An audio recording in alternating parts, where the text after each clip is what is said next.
Imagine a globalized world, a planet under strict surveillance, where humans are programmed, formatted, and conditioned to accept their servitude. A world of misinformation, widespread falsification, where 2 + 2 make 5, where freedom is no more than an illusion. Today's reality is gradually becoming yesterday's fiction. Over 70 years ago, 2 authors were the first to raise the alarm. 2 English visionaries, Aldous Huxley and George Orwell, authors of the 2 prescient works, Brave New World and 1984. In Brave New World, Aldous Huxley describes a futuristic London as a civilization of leisure, futility, and hedonism, governed by technology. On the other side of the Thames, in 1984, George Orwell envisioned working citizens deprived of their freedom under the watchful eye of Big Brother. Meanwhile, as our biotechnology, mass media, and social networks reach an all-time high, whose side of the river might we end up on? Orwell's or Huxley's?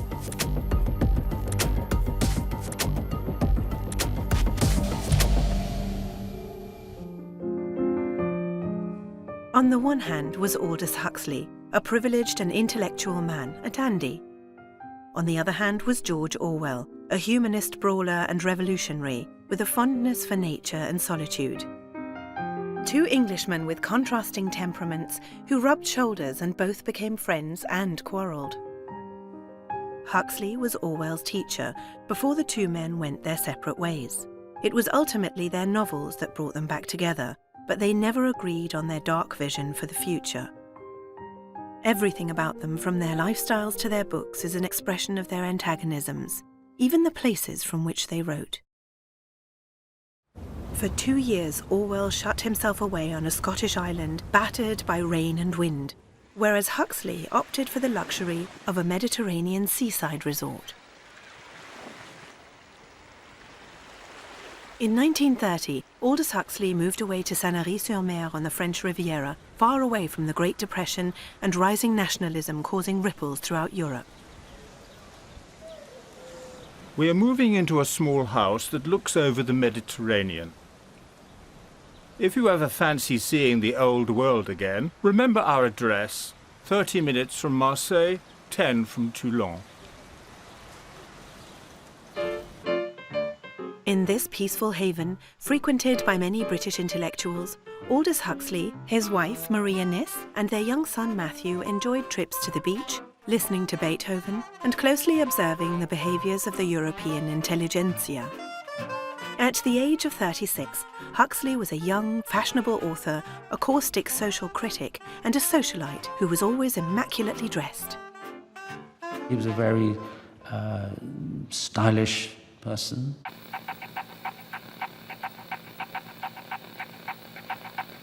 I mean, there's a very amusing anecdote of Virginia Woolf on a cross-channel ferry, seeing Huxley and his wife looking like a fashion shoot from Vogue, and she went and hid behind the funnel because she felt in her dowdy blue stocking clothes that she was not up to meeting them.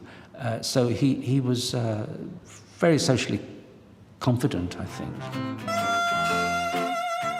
Aside from writing, to which he devoted each day, Huxley was passionate about science and technological innovations, such as the radios making their way into people's homes, but particularly medicine and biology.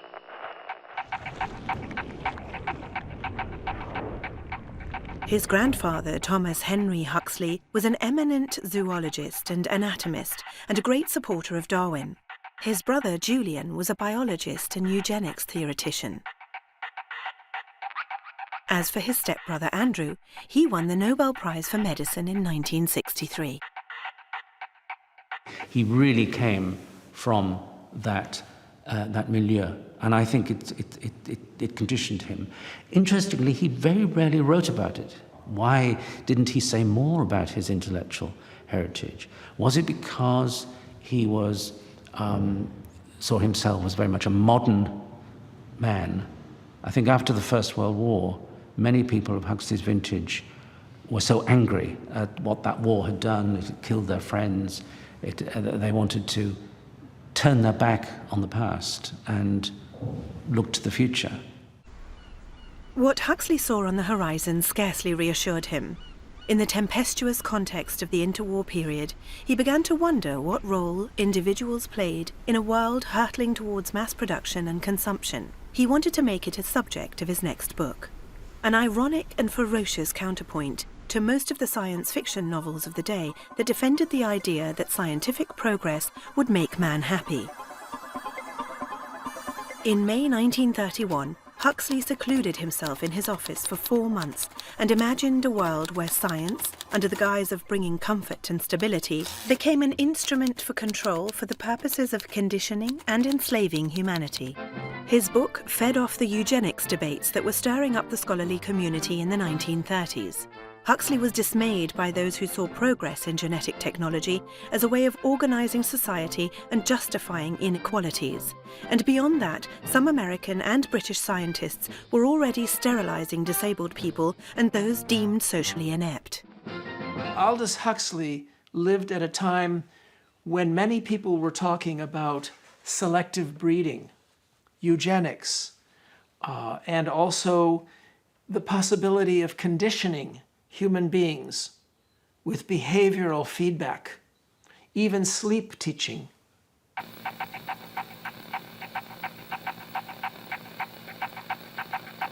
Huxley extrapolated these stories, these technologies, along with drugs and pharmaceuticals, into a tale about ultimate control. The world's stable now. People are happy. They get what they want, and they never want what they can't get. They're well off, they're safe, they're never ill, they're not afraid of death. They're so conditioned that they practically can't help behaving as they ought to behave. Huxley warned that we might move toward a society that controls us all through pleasure, not pain. And that is a civilization that might be very hard to escape. Who will rebel against pleasure? In his book, Huxley enjoys reversing all the puritanical values of the Victorian era. But beneath this apparent abandonment of tradition emerged an uneven society, divided into castes. At the top of the pecking order were the alpha people, and at the bottom were the epsilons. The book's protagonist, Bernard Marx, was the only one to stand up against this mass conformity, an independence of mind that could be explained by an accident that occurred during his conception. Bernard Marx is an alpha. He's actually an alpha plus, so he is someone with considerable brain power. But unfortunately, as he was being conditioned, rumour has it that a few drops of alcohol got into his blood. So he's small. That's catastrophic. He's darker skinned, he's not handsome. And since he's not handsome, although he's an alpha plus, he's not a dominant male. And because he's not a dominant male, he doesn't have access to all the females that would excite him. And that makes him deeply frustrated. The mockery made him feel an outsider, and feeling an outsider, he behaved like one, which in turn increased his sense of being alien and alone. Bernard Marx tries to seduce the beautiful Lenina. He takes her to a nature reserve for a weekend, away from the brave new world. During their escapade, the couple meets an individual who has escaped all form of conditioning. John, nicknamed the Savage. So he takes his savage home with him, much like what happened in America and the colonies, where people brought savages back from America to England as exhibits. So he brings his savage home and consequently has great media and sexual success. And I had 6 girls last week. 1 on Monday, 2 on Tuesday, 2 more on Friday, and 1 on Saturday. And if I'd had the time or the inclination, there were at least a dozen more who were only too anxious. With the magazine, Huxley claimed rather loftily to be not interested in the world of pleasure. He said, I find it boring. But I think that's kind of countered by all we know of his actual life. It was a complicated kind of relationship he had with his wife, Maria, who was bisexual, and she often found lovers for him. I mean, in the terms of the 1920s in England, that was, to say it was unconventional is an understatement. Upon its publication in 1932, Brave New World was extremely well received by critics, but many countries like Ireland and Australia saw it as an incitement to debauchery and even demanded that the books be burned. Aldous Huxley watched this controversy unfold, somewhat amused from the comfort of his home on the French Riviera. Meanwhile, on the other side of the Channel, another man was fighting for his life. George Orwell, a journalist who'd fallen on hard times, was exploring the slums of London, spending time with drifters and writing about their living conditions. But he couldn't make a living off his writing alone, so he took on various odd jobs, until the Second World War broke out. Europe was now in chaos, and most of the continent was under dictatorship. In 1943, Orwell wrote Animal Farm, a satirical novel wherein he denounces Stalinism and the aberrations of the Bolshevik Revolution. By the age of 40, George Orwell was already thinking about his next book, the tale of a totalitarian, nightmarish and destructive regime. 1984 was originally going to be called The Last Man in Europe, which indicates destruction.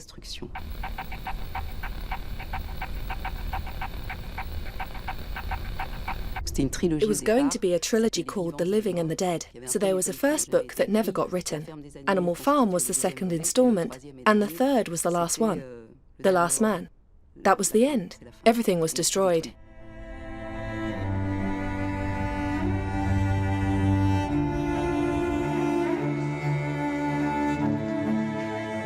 In 1946, London was in ruins.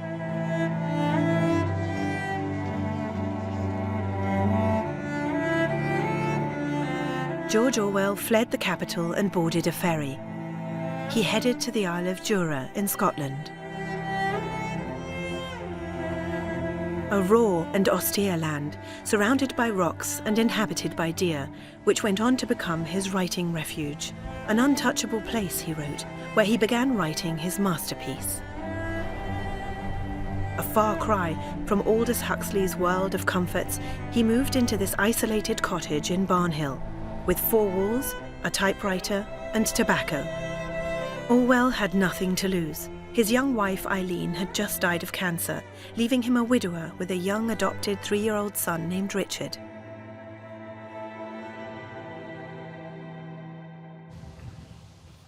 Richard Blair now lives in Long Islington in the middle of England. When you were in the house, of course, you could hear the tap, tap, tapping of my father on his typewriter upstairs in his bedroom. And every now and again, his younger sister, Avril, would go up to his room, maybe with a cup of tea or whatever. And of course, there he would be in his bedroom with an oil heater, which gave off a lot of fumes, no windows open. He would be smoking heavily. He was a very, very heavy smoker.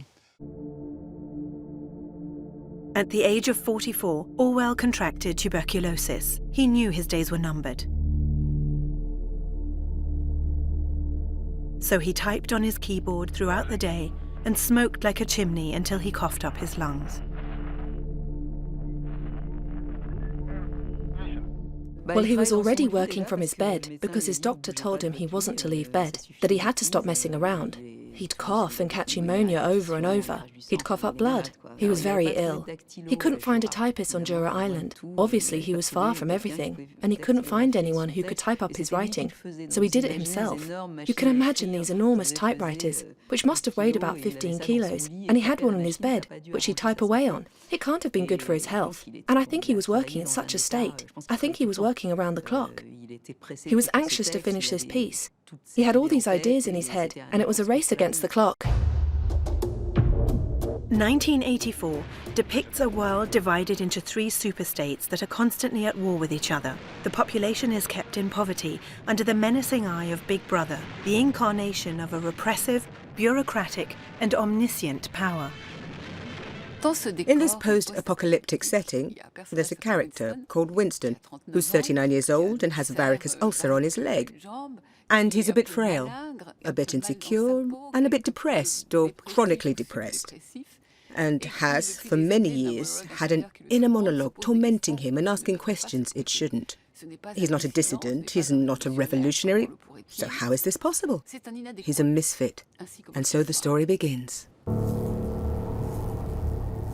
It was true that he had no memories of anything greatly different. In any time that he could accurately remember, there had never been quite enough to eat. Furniture had always been battered and rickety, rooms underheated, tube trains crowded, houses falling to pieces, bread dark-coloured. Nothing cheap and plentiful except synthetic gin. Always in your stomach and in your skin there was a sort of protest, a feeling that you had been cheated of something that you had a right to.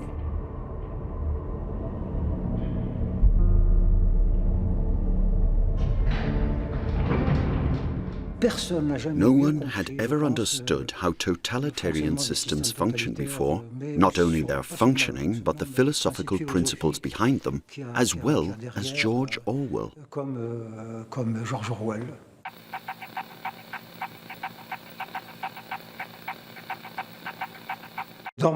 From the outset, within the very first pages, he takes us into a terrifying universe. People are living in miserable conditions. The telescreens are constantly watching them. And at the ministry, people are disappearing suddenly, followed by silence. No one even notices that they've disappeared. George Orwell makes us aware of our own fears to make us react, to get us up, to push us towards revolt. When you read the book, it's written very meticulously. The first part of the book, I would say, is the presentation part, which introduces us to this society. And the role Winston plays within it is very cold and chilling. The second part is where we meet Julia and see his discovery of sex and friendship, and perhaps even love. That section has rather lyrical parts. In the old days, he thought, a man looked at a girl's body and saw that it was desirable, and that was the end of the story. But you could not have pure love or pure lust nowadays. No emotion was pure, because everything was mixed up with fear and hatred. Their embrace had been a battle, the climax a victory. It was a blow struck against the party. It was a political act. Orwell thought that love was a tool and that it offered an alternative to the absurd. And it was perhaps a very interesting means of revolt and revolution. And that's how it is. George Orwell's entire book is built around that.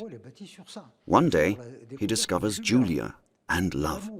And there begins a new phantasmagoria. Love is worth every sacrifice. Love conquers all, after all. And love, therefore, leads to dissidence. Love is forbidden to the class he belongs to. And yet he's in love, and so on and so forth.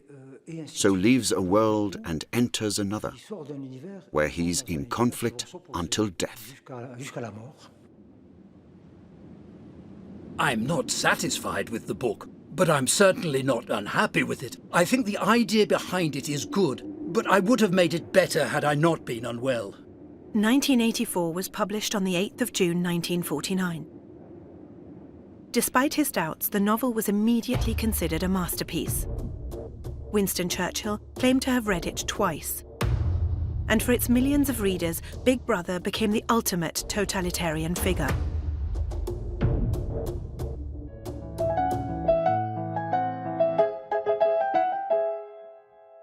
A totalitarian state that grinds down individualism set against a society of control that can provide happiness and excessive pleasures.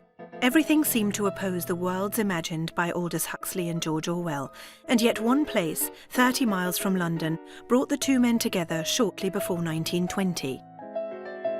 A timeless enclave formed of the British Empire's elite, the prestigious Eton College. They met in the same classroom in 1917. Huxley on a platform, Orwell behind a desk. The teacher and pupil.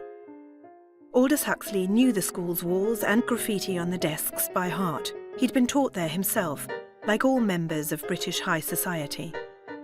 And he'd often return as a French supply teacher. The young Eric Blair, George Orwell's real name, did not belong to this class of people. At the age of 14, he obtained a scholarship to join the Society of Heirs, which was totally foreign to him. As the son of a man who worked in the opium department of the Indian Civil Service, discovering this new world came as a shock to him. A lot of the boys at Eton, of course, came from very wealthy families. Families whose parents had Rolls Royces and Bentleys, were dukes and earls and so on and so forth. People who had stupendous amounts of money. People who ruled the country. My father always said that he felt that the family was upper lower middle class. And to explain that, upper class because they aspired to be upper class, middle class because that was really their upbringing, lower class because they didn't have any money. Instead of blending in with the college's traditions, Orwell took an interest in noir fiction. He took to voodoo magic in order to take revenge on a pupil who'd been bullying him. The wise child was turning into a rebellious teenager. But the only person who caught his attention was his teacher, Aldous Huxley, who had always dreamed of being a novelist, but now resented the teaching position he'd had to accept at Eton after his father cut him off from the family estate. He was a disastrous teacher, one who had no authority and was incapable of keeping order. But Huxley really inspired his love of language and words into his pupils' ears, and I think that was his lasting contribution. Through his teacher, Mr. Huxley, young Orwell discovered the works of Zola, Maupassant, Anatole France. He wrote poetry and contributed to the school newsletter. Literature and writing helped this stubborn teenager find his place in the world. Although he did no work at Eton, he was quite capable of pursuing an intellectual conversation with anybody who cared to talk to him, because he was very, very widely read. The one thing he did was to read. He read everything that was available to him. That tiny little crystal of desire to write was probably born at Eton. Neither of them enjoyed their time at Eton. Orwell kept receiving bad grades and decided to stop studying. After 2 years of teaching, Huxley resigned from his position. He wanted to dedicate all his time to writing, finishing with what he referred to as poetic constipation. The closed-off and oppressive environment at Eton served as a source of inspiration for the two authors. It helped mould their visions of the future, those of a closed-off, unchanging world sorted into societies of different castes, in which one's status was inescapable.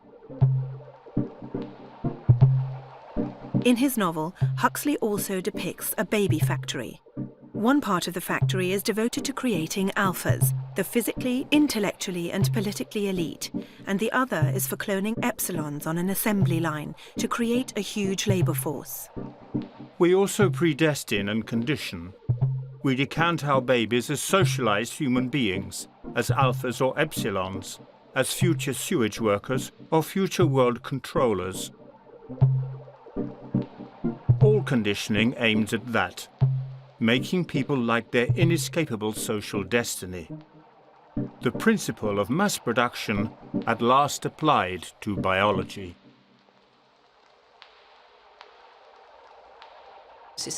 That's what Huxley is about.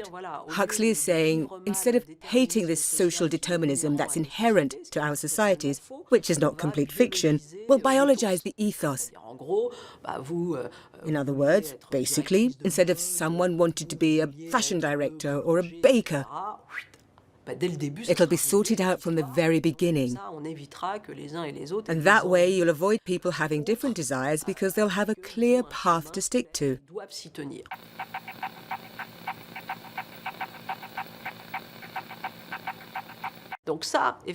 So it can actually be regarded as a crazy dystopia or a utopia because people won't even have an awareness of their own voluntary servitude. This question of a predetermined society according to genetic criteria was the subject of much debate within the Huxley family. His brother, biologist Julian Huxley, was an advocate of a new eugenics process that aimed to improve the human race, an idea the novelist found both repugnant and fascinating. Here is an example of an absolutely explosive relationship between brothers. One comes up with an entire rational, biologized, eugenic version. And the other, who, through the absurd and utopian, almost dystopian fiction, opposes this very idea. So you have two brothers who, even within their own nuclear family, are disputing the future of humanity.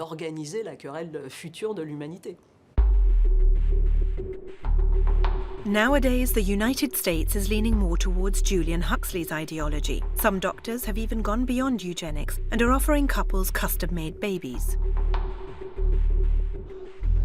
In California, at the Fertility Institute in Los Angeles, Brave New World has become a reality. Dr. Steinberg makes alpha babies to order. We've got a total of about 7,000 embryos stored here right now. So we know who they came from, we know when they were produced, and we know who they're going to. It's here in these tanks that Dr. Steinberg is cultivating the humans of tomorrow. Here, for $20,000, parents can buy themselves their dream child.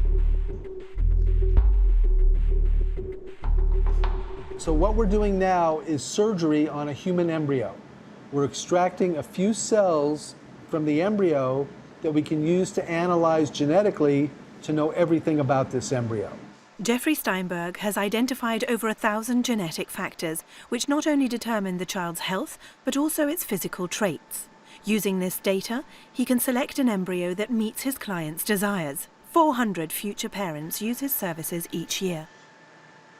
The number one thing that people ask for is boy or girl. The second thing that we get a request for is eye color. The third thing is height. People want tall children. If they're too tall, they want shorter children. People always want what they don't have. We get some pretty wild requests for things.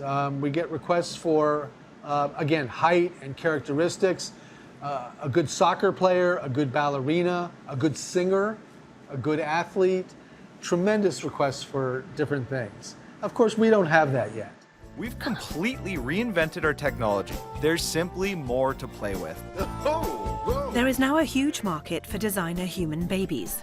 In 2020, the industry will be worth up to $20 billion. It's certainly grounds for concern when it comes to a new society of castes. In the future, there will be many types of human beings. And some of them will be superior in some ways. And if the rich can do genetic engineering first, then their children will be gods over the rest of us. Now, this is what the lords in all of the past societies said. They said that their children were better. But this time it will be true. After their spells at Eton, the two authors took different paths. In 1927, while Aldous Huxley was spending happy times in Italy, George Orwell was returning from Burma, where he'd spent 5 years working for the British Imperial Police. He came back and he's told his parents that he wants to be a writer, which of course upsets them deeply. Why did you give up a very good job as a policeman in Burma, paid well, good pension, to become a penniless writer? In other words, you're dragging the family down So that is one of the reasons why he changed his name from Eric Blair to George Orwell, to protect the family. He wrote several novels and initially had trouble getting published, so he got off to a tricky start. But at the same time, he adapted to his situation because it was his choice to live closer to those who were ultimately victims of the system. He quickly developed this idea that the proletariat would be the solution and the revolution, and that it would be better to be on their side. The 1930s proved to be a turning point in both authors' lives. While Huxley was concerned about the rising power of extremists, he kept himself distanced from any kind of ideology. George Orwell, on the other hand, was a seasoned socialist activist who saw the Spanish social revolution as hope for change. In 1936, he moved to Barcelona to fight against Franco's nationalist forces. The author joined the ranks of the PUM, Workers' Party of Marxist Unification, which he described as a sort of microcosm of the classless society. And that delighted him, because he didn't think it was possible. He thought society was irreparably divided into unbreakable social classes. But here, everyone was mixed together. So he thought it must be possible after all, and his time there gave him this mad hope. He then went to the Aragon front. They were happy to have him because he had received military training and knew how to handle a gun. He actually became an instructor because there were so many young men who'd never handled a gun before in their lives, and there was fighting at the Aragon front. They weren't exactly gluing posters to walls. They were shooting guns. So he became an instructor, and Orwell liked to fight. He had the right temperament for it.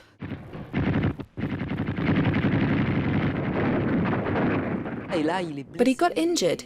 He was shot in the throat, which is absolutely incredible. A bullet went through his throat. No vital organs were hit.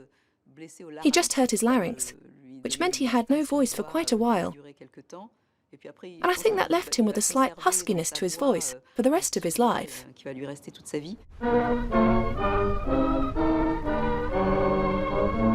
Betrayed by Stalin and the Communist Party, who didn't want a revolution in Spain, Orwell and his brothers-in-arms were now threatened. In June 1937, the English author had to leave Catalonia hastily in order to avoid prison.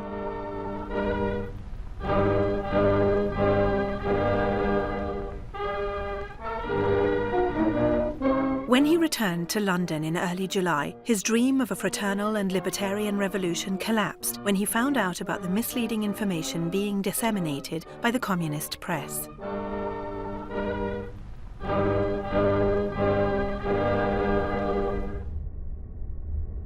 The very concept of objective truth is fading out of the world. Lies will pass into history. Take, for example, the phrases you find in 1984, such as, war is peace, freedom is slavery, ignorance is strength, love is hate. Through these contrasting meanings, Orwell is making us aware of the perversion of totalitarian regimes that use language by ridding words of their substance and replacing them with the exact opposite.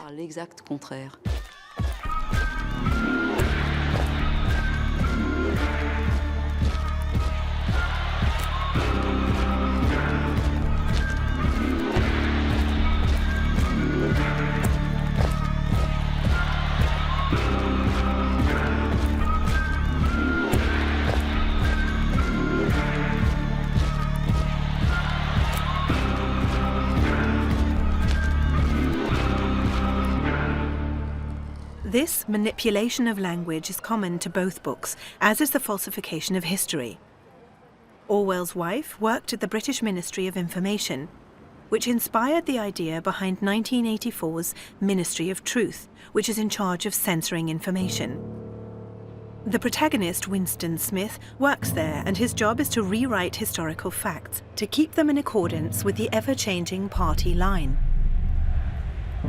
Something that penetrated inside your skull, battering against your brain, frightening you out of your beliefs. The party told you to reject the evidence of your eyes and ears. Reject the evidence of your eyes, an idea upheld almost word for word and perfectly embodied by Donald Trump in Kansas City in a speech to American veterans. And just remember, what you're seeing and what you're reading is not what's happening. He made this incredible speech where he said, "You can't trust anything out there. You can only trust me. I am Big Brother. I'm your only friend." This is straight out of 1984. Phelim McMahon is the director of the Human Rights Center at Berkeley, the cream of Californian universities. Each year, he teaches over 100 students to flush out the truth in the never-ending flux of contradictory and fake news being spread around the planet. Orwell feared that those who would deprive us of information. Huxley feared those who would give us so much information that we would be reduced to passivity and egoism. In one world, you have people who are trying to eliminate facts. And in the other world, we have a power system that's trying to tell us that facts don't matter. And I think what we see in a lot of the discourse from powerful people today is both things. They're trying to tell us that facts don't matter at the same time as they're trying to tell us that there are no facts. Once the lecture is over, Phelim McMahon moves on to practical work with his first-year students, Monica, Harry and Nikki. He shows them how the crudest propaganda mechanisms are now a current reality. So I'm going to show you another video. This is not a fake video. These are all trusted sources. We are extremely proud of the quality, balanced journalism that CBS 4 News produces. But the sharing of biased and false news has become all too common on social media. More alarming, some media outlets publish things that aren't true without checking facts first. Unfortunately, across dozens of local television channels run by Sinclair Broadcast, an American media giant, for several weeks journalists repeated a monologue dictated by their boss, who is tightly linked to the Donald Trump administration, a propaganda stunt viewed by 38% of American households. This is extremely dangerous to our democracy. This is extremely dangerous to our democracy. All right. Guys, can I ask you, what do you think of that? Nikki, Ari, Monica, tell me. But, yeah, it's interesting to me because I don't know why they went to local news and, like, have them, like, all of them just repeat that. Is it because it's, like, local news is more accessible to every single household because everyone watches local news? Politically speaking, the manipulation of information is more important than ever to maintaining power. The tactic is to disorient, to confuse people, to make them refuse the evidence of their own eyes. The link between politics and language today is, and forgive me for being too grotesque, I apologize in advance, but it's quite disastrous. What makes a democracy? What makes the rule of law? The key behind it is the quality of speech. Why? Because the main tool of regulation in democracy is speech, not violence. So in order for speech to regulate, it must be considered reliable and honest. Believe me, believe me, believe me, believe me.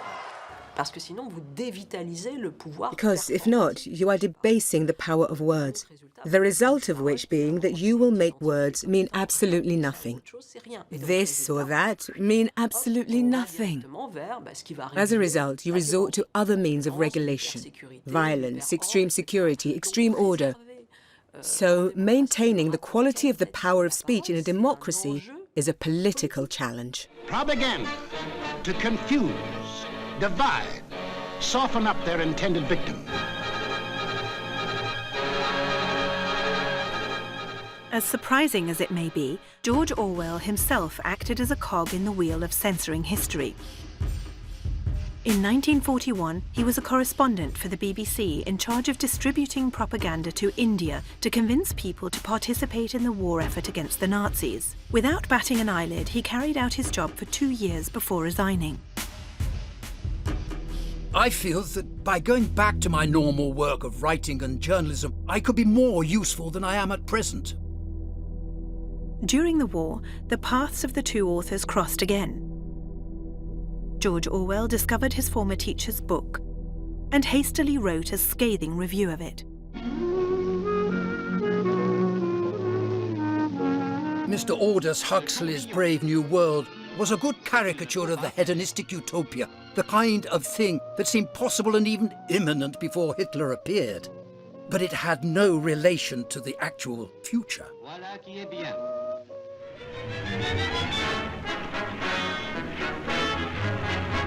What we are moving towards at this moment is something more like the Spanish Inquisition, and probably far worse thanks to the secret police. There is very little chance of escaping it unless we can reinstate the belief in human brotherhood. I understand that Orwell did, during the Second World War, around about 1940, express some impatience with Huxley's view, that he felt that was just a little bit too clever, a little bit too complacent. With the rise of Hitler, Orwell would probably have thought of him as being too much of a intellectual ivory tower character compared to himself. Huxley didn't bother responding, but this didn't stop Orwell from sending him a copy of his book 1984. Did he hope to convince him of the legitimacy of his vision? Aldous Huxley received the book from his former pupil in California, where he'd been living since 1937. This time he sent a letter back to Orwell. Within the next generation, I believe that the world's rulers will discover that infant conditioning and narco-hypnosis are more efficient as instruments of government than clubs and prisons.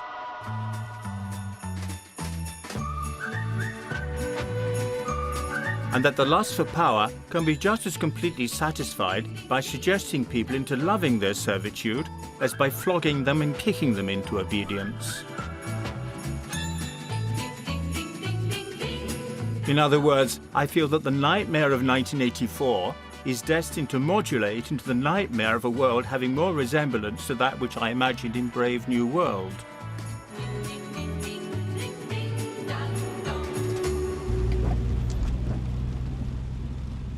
The two authors never managed to find a common ground. George Orwell lived just long enough to read Huxley's response before dying at the age of 46, 1 month after 1984's release. In January of 1949, he left Jura for the last time, and I remember I was with him in the car, and then he was transferred to University College Hospital in London, where he remained in October 1949, where he remained until January 1950 when he died. Richard Blair was about to celebrate his 6th birthday when George Orwell passed away on the 21st of January 1950. That same year, from the heights of a balcony at his Hollywood villa, Aldous Huxley wrote an ironic commentary about the excesses of the American way of life. There was a famous description he gave in a letter when he lived in California. He looked out of the window of the house and saw a young man opposite polishing for about 2 hours his red automobile. And Huxley couldn't fathom that. Why would anyone waste time polishing a car? You know, he was absolutely not a man of consumer society. The former French teacher tried to distance himself from the consumerism that surrounded him, in his own way. You've carried out a rather troubling experiment. You took a dose of mescaline to test out the effects of the drug on the mind, on the conscience. I've taken mescaline once or twice, as well as lysergic acid 2 or 3 times with several doctors and physiologists. And it's really something quite extraordinary, because you're exploring uncharted territory within the mind. You realize that you're carrying around a completely foreign continent within your own mind.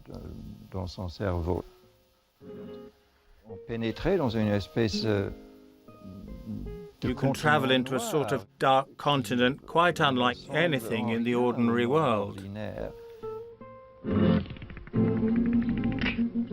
In his book, The Doors of Perception, Huxley describes his first experience of mescaline. And with this, he, the English aristocrat, became an icon of the Beat Generation and the hippie movement. Jim Morrison even named his rock group The Doors in honor of Huxley's book.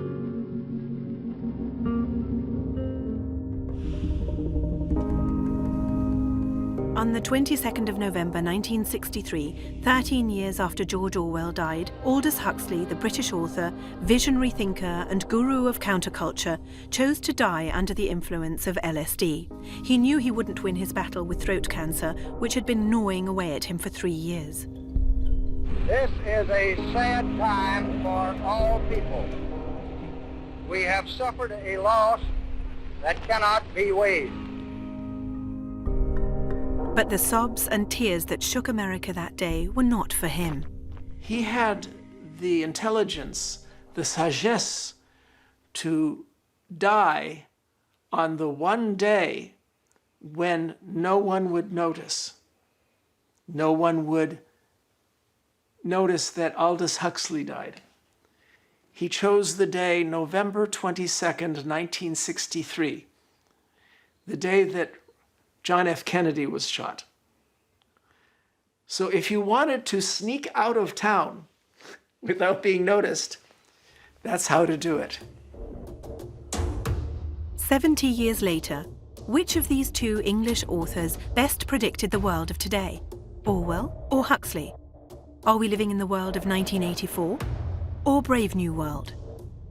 Or are we living in a hybrid of the two? One country currently resembles a perfect blend of the two novels. With its mass surveillance and high-tech society, a totalitarian regime and a consumer's paradise, China embodies an Orwellian Brave New World.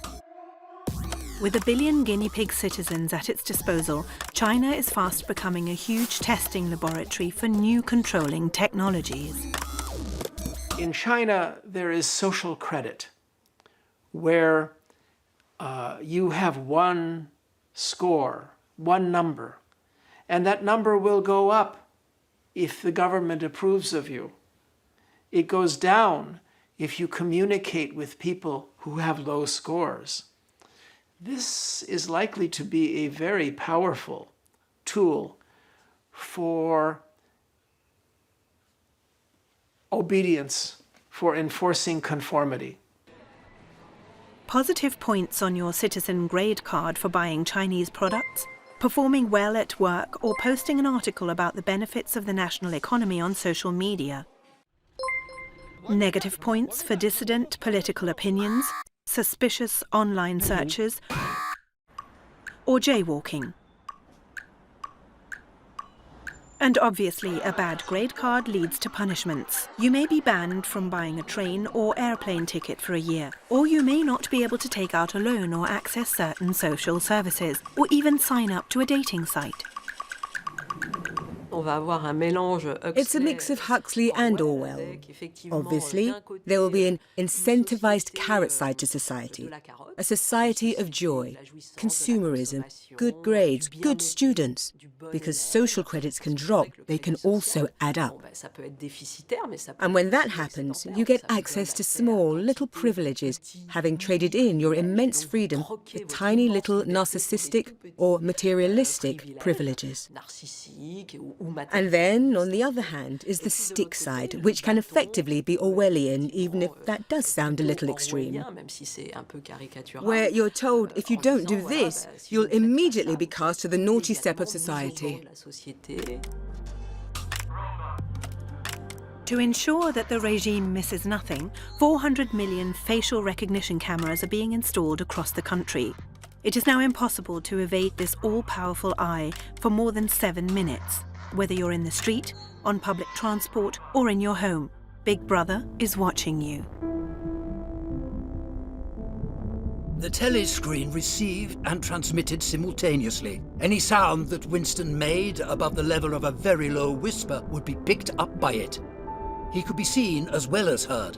There was, of course, no way of knowing whether you were being watched at any given moment. How often or on what system the thought police plugged in on any individual wire was guesswork. Big Brother is obsolete in its standalone version. On the other hand, in its broken up, fragmented, widespread Little Brother version, it's everywhere. All-seeing, like a reinterpretation of the all-seeing eye. It's not just in one place, it's everywhere. There are eyes and senses everywhere.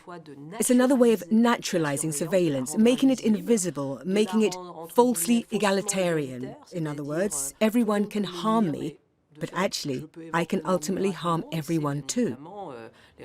And of course, social media networks are a fantastic tool for social order. And not just order from above, but also horizontal order. In other words, people are careful about their behavior and they broadcast it.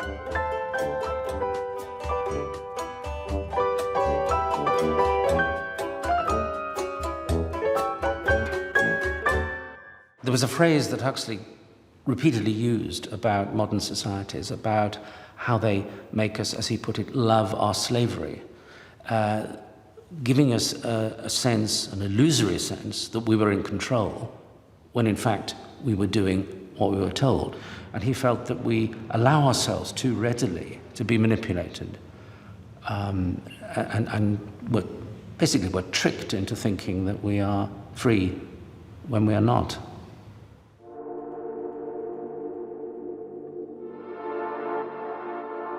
What would it be like if I were free, not enslaved by my conditioning?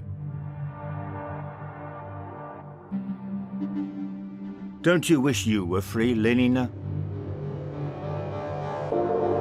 I don't know what you mean. I am free. Free to have the most wonderful time.